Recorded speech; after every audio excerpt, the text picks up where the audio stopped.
In this video, we review the IPEVO VZ-X Visualiser.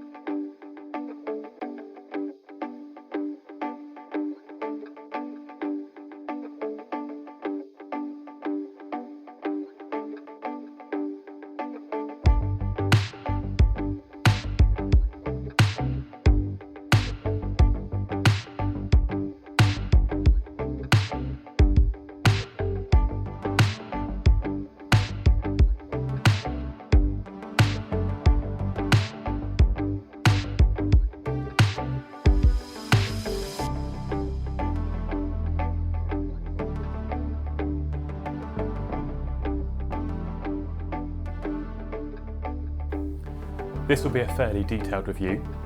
As a bonus at the end of the video, I will show you how to access the advanced wireless settings of the VZ-X. If you want to jump to any part of the video, there's an index in the description. The VZ-X sits at the top of IPEVO's Visualiser lineup. It's got roughly the same camera as the lower models, the V4K and the VZR.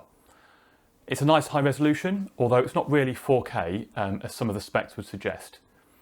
The highest resolutions are in 4:3 ratio, and 4K is a 16:9 ratio. It's about the same as two full HD images wide and two tall. The highest resolution of this camera doesn't have as many pixels in width as the 4K, but it has more in height, and it comes from the camera being 8 megapixels. It's the sort of camera that would be found in a fairly low-end smartphone these days. Personally, I think it would be nice to see visualiser manufacturers improving the quality of cameras they use. You can get better image quality using a mobile phone and IPEVO's own iDocCam app, which connects wirelessly to a computer. But a proper visualiser does have a big practical advantage over using a phone in a classroom. And I think the trade-off in image quality is definitely worth it for the day-to-day practicality of having a proper visualiser to use. There's a link to my video about using the iDocCam app in the description if you're interested in that. The VZ-X works with Windows, and the installers are both the Windows Store, and also there's an MSI installer, which you may not know what that means, but your IT department will be very happy. It also works on macOS, Chromebooks, in the Chrome browser and other platforms. There's an app for Linux, there's apps for the iPhone and the iPad, for Android phones and Android tablets, and even for Apple TV. So it's pretty much universal in terms of its usefulness. So thinking about the physical features of the VZ-X, it's got a small footprint compared to a lot of visualisers, which makes it really easy to find space on a desk. It's got lots of adjustment. The multi-jointed stand and the swivelling head make it easy to find the right position to be able to see the image you want. It folds up easily, it's quite easy to transport despite being relatively heavy. It feels robust and I don't think it would fall apart quickly. The rigid arm makes it easier to get the camera parallel to the surface than with some of the flexible arm visualisers that are around. You don't have to fiddle as much to do that. It's got an LED light next to the camera, which doesn't make a lot of difference when there's a reasonable amount of light, as you can see here. But when the room is dark, it's quite effective. The LED is pretty bright, and there's a diffusion panel over it to help spread the light and to make it a bit softer. It's still quite small, but it does make a difference. And although there is some glare when the light's on, it is better than a lot of visualiser LEDs that I've seen. The battery is a big plus for the VZ-X. It allows it to be used completely wirelessly, so it's great for moving around a classroom, being able to go over, look at a pupil's work. It's really good attention to detail from IPEVO, I think, in the design to make those particular functions accessible. So going from the top to the bottom on the front of the visualiser, we've got a microphone right at the top, the small hole you can see. It only works in USB mode, so it's not used in other situations, but it is really useful to be able to have that built in. Then you've got some indicator LEDs, green when the power's on, amber when it's in Wi-Fi mode, and white when it's providing an image. Next you've got the button for the light, which is a raised flat button. The next button is for filters. Now these are video filters that change the image. So you can see here that there's a selection of them. You've got grayscale, you've got different colours of blues and yellows and reds. These can be really useful if you want to show an image to somebody who's got a visual impairment of some sort and wants to be able to view them with a different type of contrast. So they're not going to be useful for everybody, but they are quite useful in some circumstances. Then you've got the rotate button, which has got a small raised nub on the button, and this one will let you rotate around 90 degree rotations. You have got more control in the software if you want to have a more specific rotation, but this is really useful if you want to place your visualizer at the top of your desk pointing backwards and you need to rotate it around so the image is the correct way up. So it gives, again, a lot of flexibility about where you position the VZ-X on your desk to make it fit into your setup. Next, you've got the zoom up and down buttons. This is a digital zoom, so the image will be grainier as you zoom in. It's not an optical zoom. It is possible to use the arm to get closer to whatever's under the visualizer, and sometimes that will give a better image. So if you've got the flexibility to do that, it might be better. But the zoom is good for looking in detail. You can move the image around in the software once you're zoomed in, so that you can look at a particular part of the image if you want. And within the software, you get finer controls. You can go at 0.1 jumps, but with the buttons on the visualizer only allow large jumps in magnification, like 2 times, 3 times, etc. Carrying on down the visualizer, we've got exposure plus and exposure minus buttons. These are separate buttons. These make the image brighter or darker to account for the amount of light there is. So if you are in a slightly darker environment, then it's worth bumping the exposure up. If, however, you've got lots of light for some reason, or you've put the light on, then you can bring it down a little bit, and it helps sometimes with the contrast if the exposure is slightly lower. So useful to be able to play around with that on the visualizer. You will get more noise though if you bump the exposure up and there's less light. Carrying on down, we've got the focus and autofocus lock button. This is really useful because there are 2 modes of autofocus on the VZ-X. So it defaults to continuous autofocus. That means that if something is moved closer to or further away from the visualizer, or if you move the visualizer up and down on its arm, then it will continually refocus. That can be really useful depending on what you're showing, but sometimes you want it to be fixed on a certain distance if you just want to be able to show, say, a piece of paper and the writing on it nice and clearly. So you can switch it to single autofocus. And the way you do that is to press and hold the button for about 4 seconds until it bleeps, and then it will be on single autofocus. And if you want to go back again to continuous focus, you just press the button again briefly and it will go back again. Down towards the bottom, we've got a power button, which is a slider. It's important to remember to turn the VZ-X off to conserve the battery life if it's not plugged into a computer or power supply. It does need that power even when it's in USB mode, so if you're not using it, it's worth switching it off as you go. It will charge very slowly with a computer. It will charge as well with a 1 amp charger, the type that comes with most smartphones, but really you need to be charging it with a beefier charger to do it quickly. So a 2 amp power charger, the sort of thing that comes with a larger USB device like a tablet, would be the ideal thing. Unfortunately, they don't include a charger in the box, just the USB cable, so you are going to have to find your own one of those. It does take quite a long time to charge, even with the 2 amp charger. You're talking maybe 8 or 9 hours for full charge from zero. A TV or a projector won't provide enough power to power it for HDMI mode, for example, so you do need to make sure the battery's charged if you're going to use it like that. At the base of the visualizer, there are 2 buttons. There's a battery check button. You've also got the action button. Now the action button is really a nice bonus here over the other models in the IPEVO range and over other visualizers, because it ties in really nicely with the software. So depending on what mode you're in, the action button will do different things. So in snapshot mode, which is the normal mode, it will save a picture of whatever's on the visualizer at the time. In record mode, so if you're recording it as a video, and slow motion mode as well, it will start and stop a recording. So again, really convenient, not have to go into the software to do that. In time-lapse mode, it will start and stop a time-lapse. And in stop motion mode, which is a nice addition to this visualizer, it will take a shot in stop motion, so you can move your things around and then take that shot with the button rather than having to go to the software.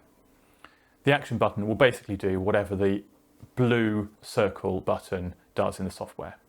The action button works in both USB mode and Wi-Fi modes, but won't do anything in the HDMI mode because you're not using the software at that point. So looking at the back of the visualizer, again from the top, you've got a sliding mode switch, which has ridges to easily find it.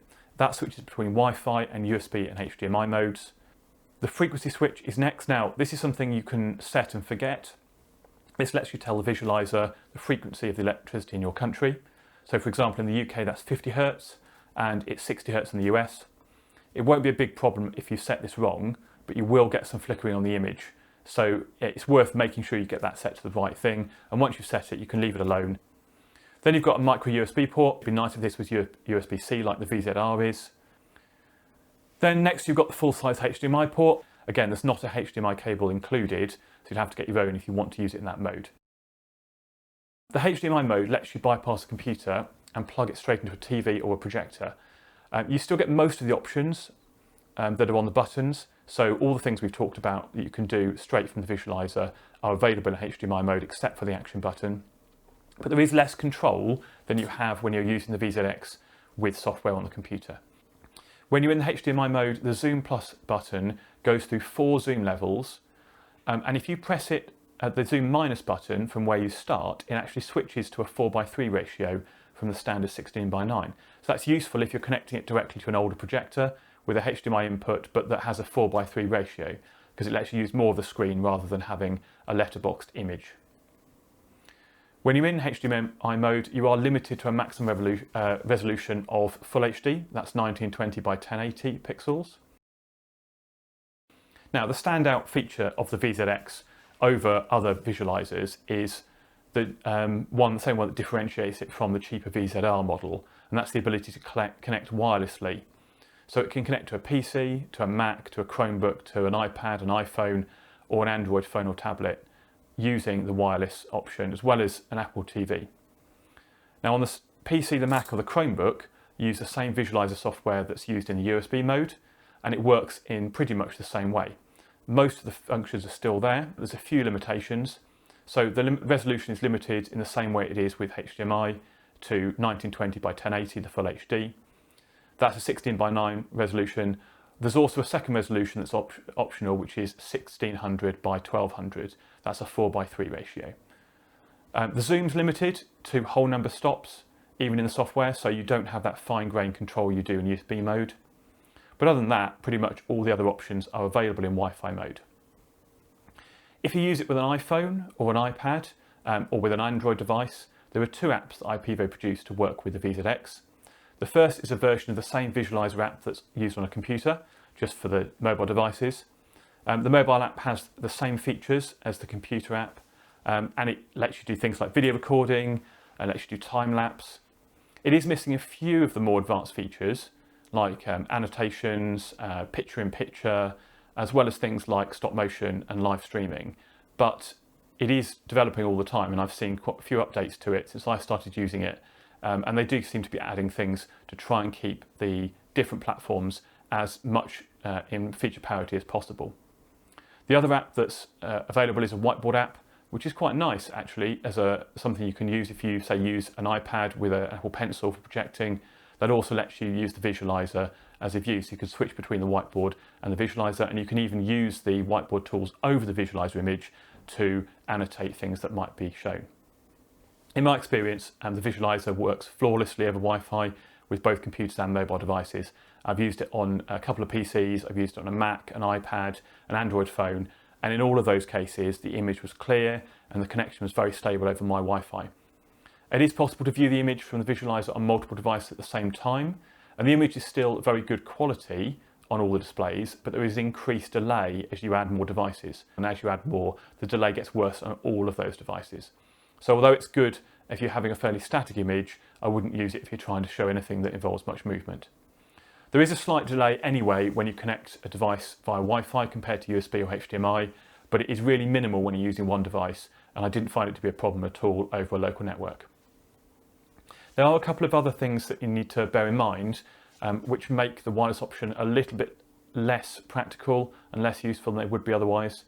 So these both really relate to the use of Wi-Fi, and that choice to use Wi-Fi is one that I think IPEVO had to make. It's a really good option, it gives a lot of flexibility, but it does create some disadvantages as well. So in order to use the VZ-X wirelessly, you need to connect your device, whether that's a computer, a tablet or phone, to the Wi-Fi network that the VZ-X makes itself. That's turned on whenever you switch the VZ-X to Wi-Fi mode. So that means that if you want to use it in that mode, when you've turned on the Wi-Fi mode in the visualizer, you're going to have to connect your computer or device to it on the Wi-Fi, and you're going to have to disconnect from other Wi-Fi networks. So unless you've got a computer that has a wired network connection as well as Wi-Fi, you won't be able to connect to the internet or another network like a school network at the same time as using the VZ-X in Wi-Fi mode. So in some circumstances, that might not be a problem. If you've got a desktop computer or a laptop that has a wired connection and a wireless connection, then it will work. But it might be an issue in schools where a classroom computer is wired only and doesn't have any Wi-Fi, obviously you can't use it then anyway. Or if you're using a laptop that only has a wireless connection, then you'll have to use your Wi-Fi connection to connect to the visualizer, and you won't be able to use the internet at the same time. And it's a little bit of a faff to try and connect to the Wi-Fi network in the middle of a lesson, because you can only find it when you've turned to Wi-Fi mode and you have to search for it and make sure you've connected and that sort of thing. So maybe not ideal for in classroom use, but good in other situations. The other thing is that sometimes extra Wi-Fi networks can cause interference with main Wi-Fi networks in schools. So some IT departments might not be very happy with a device being in the school which creates its own wireless network, particularly if you've got multiple devices in different classrooms. You're going to be creating multiple extra networks, and that might have some interference.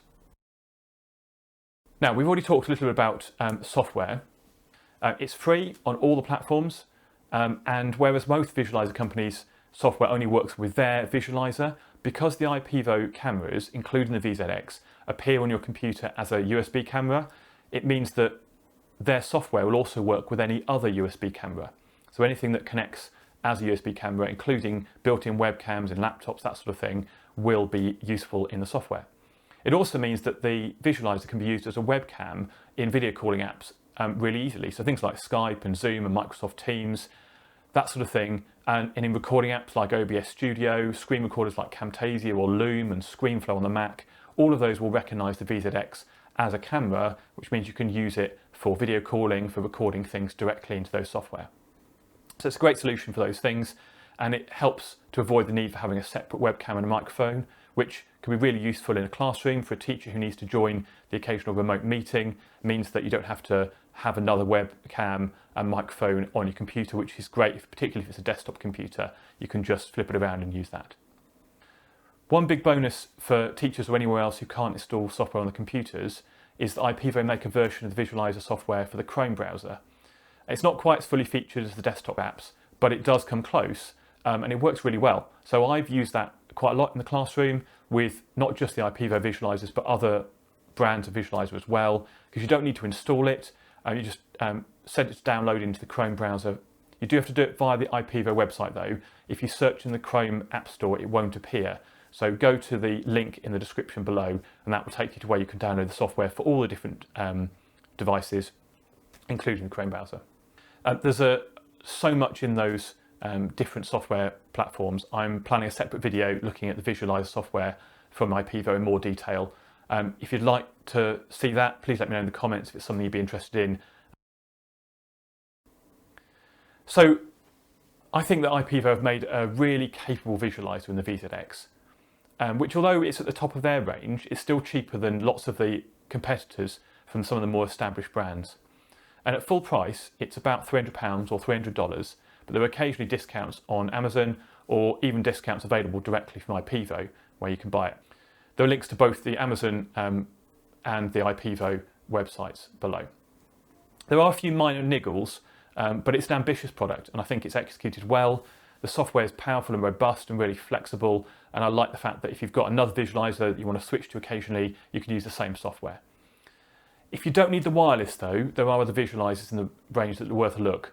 So the V4K, which is around £100, it's got pretty much the same camera. I can't see any differences there. It is missing almost all the buttons, so it's not quite as intuitive to use without the software, and it doesn't have the HDMI mode, or obviously the wireless mode.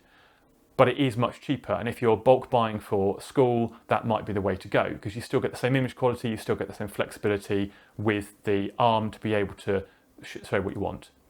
The other one in the range that I've talked about, the VZR, is about £220, $220. It's got everything the VZ-X has got except the wireless, the battery and the action button. Both the cheaper models have the advantage of being able to be powered from a computer, so you don't need to charge them to work in USB mode. So they can be used all day, every day without the anxiety of running out of power. So that is worth considering. If you're never going to use the wireless mode, then the VZR will save you some money, or even the V4K. The VZ-X, as I said, won't work in USB mode unless it has got battery power. I have had a couple of occasions where I've been using it connected to the computer and the battery power, I hadn't noticed it was running down, it ran out and stopped working. If you're going to keep it connected to the computer all the time, then it will bump up the charge a little bit, but if you're using it, it won't be enough. There's also the new IPEVO Cam, which is extremely portable. I haven't had a hands-on with that yet, but I'm hoping to get hold of that and some of the other visualizers to review soon, if I can do. So thank you for watching. If you have found this video useful, then please use the like button and consider subscribing. By default, in wireless mode, the VZ-X uses an open Wi-Fi network without any security and a default username and password. You'll want to change both of these before using it wirelessly, especially in a classroom. To get to the advanced settings to make the changes, you put the VZ-X into wireless mode and connect to its Wi-Fi network from either a computer or a tablet or a phone. The details of the Wi-Fi network are printed at the bottom of the visualizer. Then in a web browser, type 10.10.10.1 into the address bar, and that will bring up the advanced settings page on the VZ-X. Use the default account name and password, which are both admin, to log in. And then there's a couple of things you're going to want to change. So in the Wi-Fi network section, you can choose a security type and a password. If you're not sure which security type to choose, use WPA2AES, as that's the most secure and up to date. Make sure you use the secure password as well.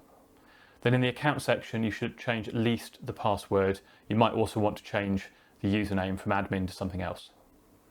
If you don't make these changes, then anyone within range of the visualizer will be able to view it. And that's not necessarily a major problem, but they'd also be able to change the settings themselves, which you probably don't want. Also within this settings page at the top, there's a quick test link, which lets you look at the visualizer's output using your browser, which might be of use.